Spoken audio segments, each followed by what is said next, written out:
Welcome back, guys. I trust you've been staying safe. Now, the young man you see clapping in the box in court is 20-year-old Cameron Wilson, and he's South Africa's youngest serial killer. And he is clapping for the judge after the judge handed him 4 life sentences plus an additional 71 years in prison. Yeah, you heard me right. He clapped for the judge after she handed him 4 life sentences plus an additional 71 years imprisonment. And after clapping, he told the judge that, well, at least I am still alive as compared to my victims. This is how troubled and disrespectful and unfazed this young man was. And today, we are going to look at the crimes and the atrocities that he perpetrated against vulnerable victims, women for that matter, and how he got to this point and what became of him afterwards. If you are ready for this true crime story, and it's coming to you from South Africa for that matter, buckle up and let's go. So our true crime story starts from Cape Town in South Africa, and it all started when the body of 18-year-old Lekita Moore was found in a field in Valhalla Park in 2006.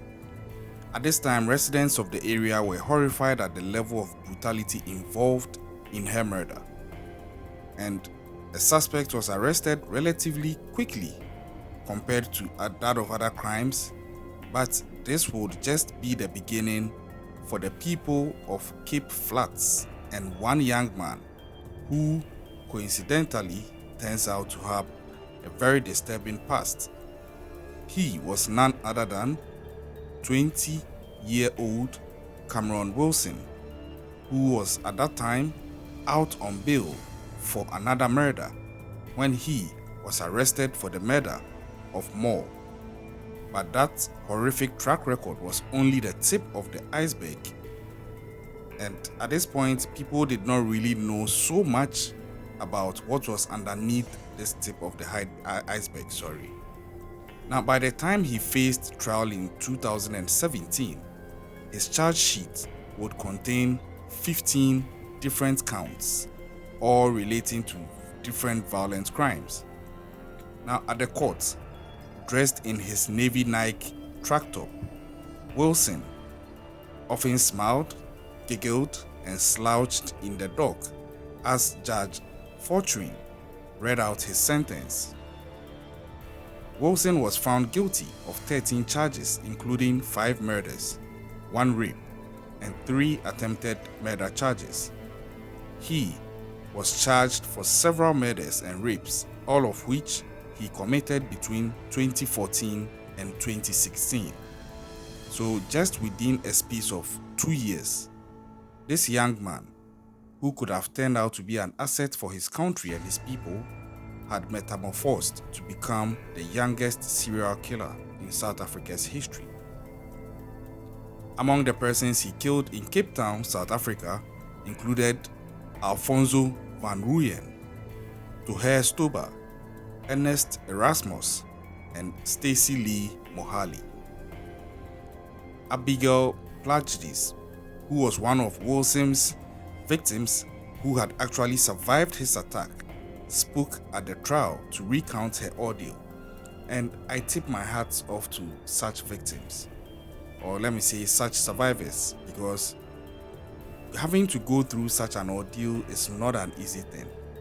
It leaves you with so much trauma that some people even suffer more through the trauma than they suffered through the actual crime perpetrated against them.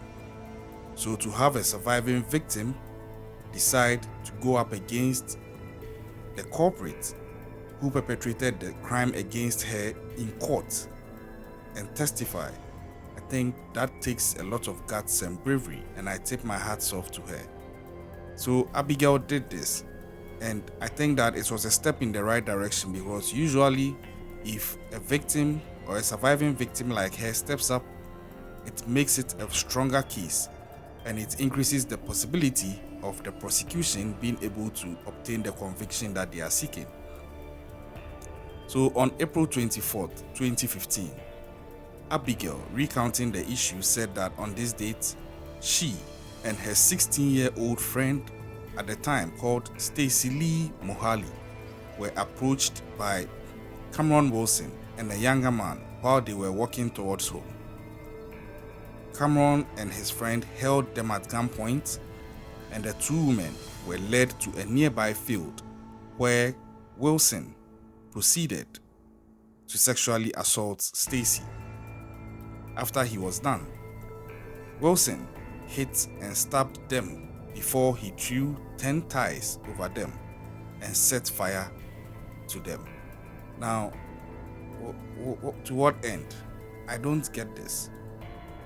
I just don't get this. So, you hold them at gunpoint, sexually assault them, and then you hit them severally, and then you pile ties, vehicle ties on them, and you set them on fire. A 17-year-old boy at this time. How can you be this diabolic? But that is what he was doing.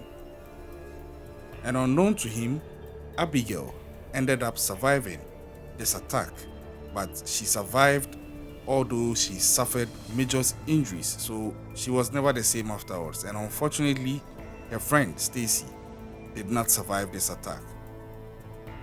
Now, after his arrest and ongoing trial, psychologists had to come in to examine Cameron Wilson to be sure that he was not insane, because looking at the level of gruesome things that he was perpetrating against people who had not even done anything against him, it begged the question if this guy was okay in the head.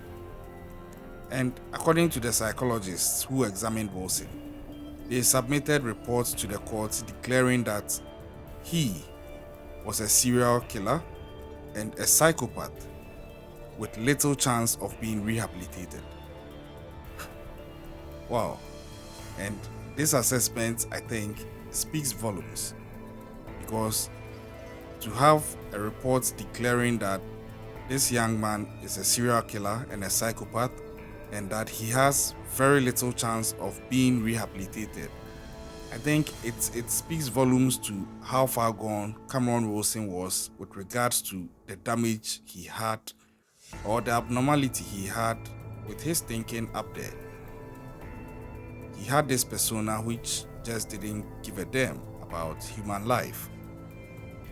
Now, Wilson did not show any empathy and remorse for his victims and their families, and he also took delight in the crimes that he committed. The judge said that she based her sentence on 3 major factors, the first being socioeconomic, the seriousness of the crime being the second, and the third being the possible rehabilitation. According to the judge, the 3 life terms derived from 3 murders, including that of 18-year-old Lekita Moore, 16-year-old Stacy Lee Mohali, and a third person called Toiha Stuba.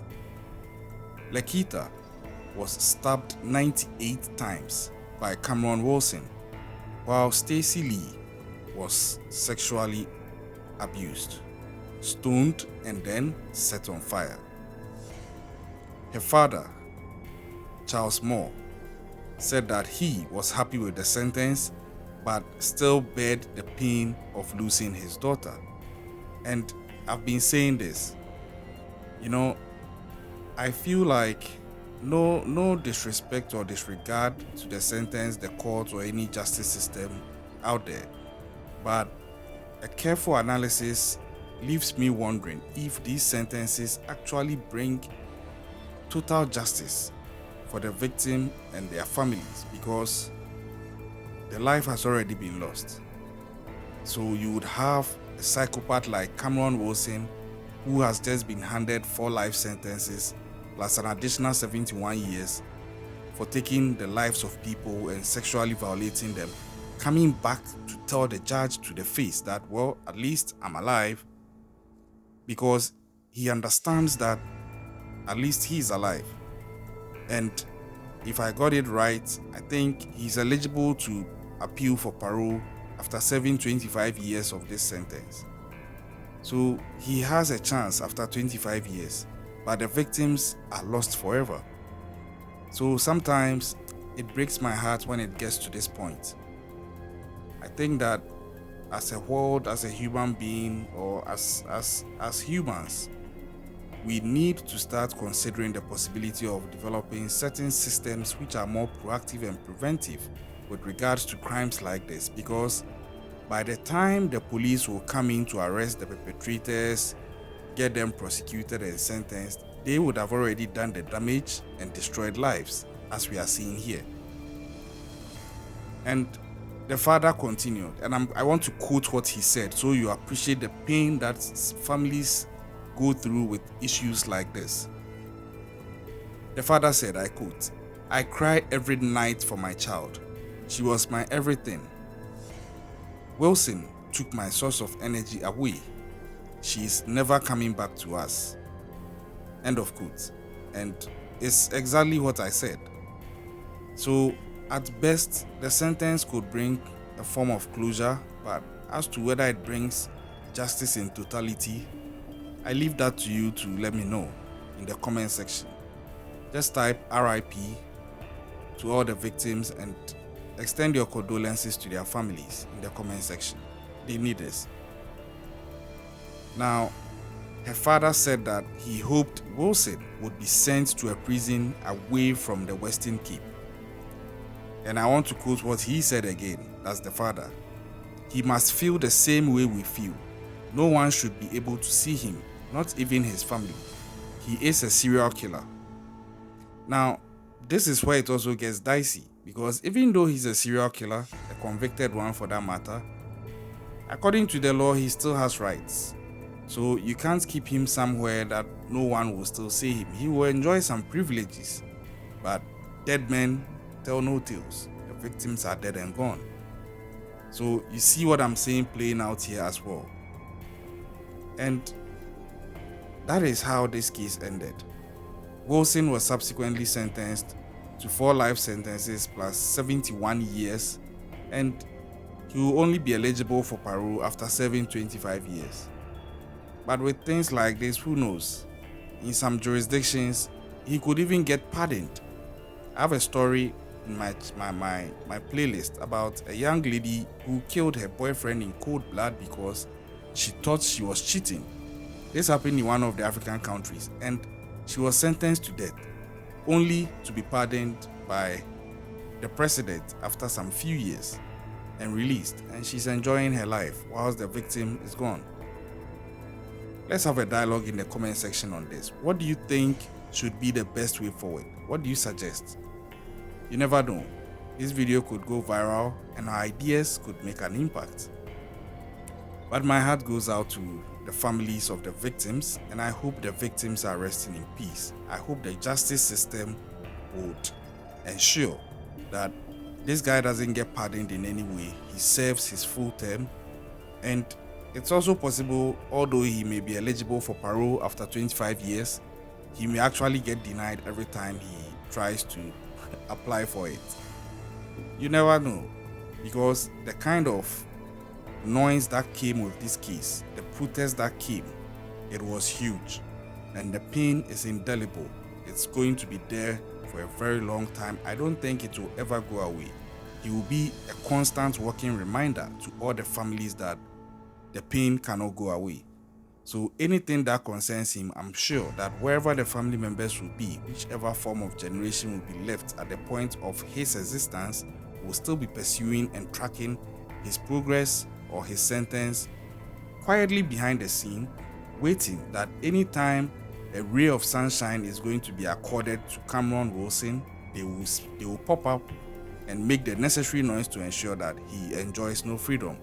I think maybe that should be the way to go for them, so that the pain is never forgotten by anyone who matters in the decision as to his sentencing and parole.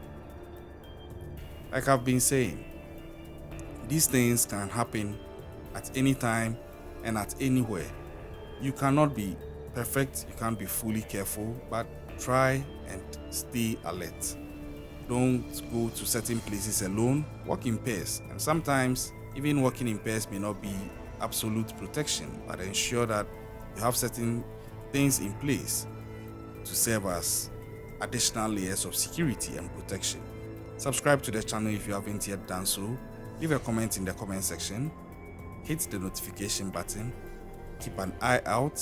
Stay safe out there, and we're gonna catch you next time.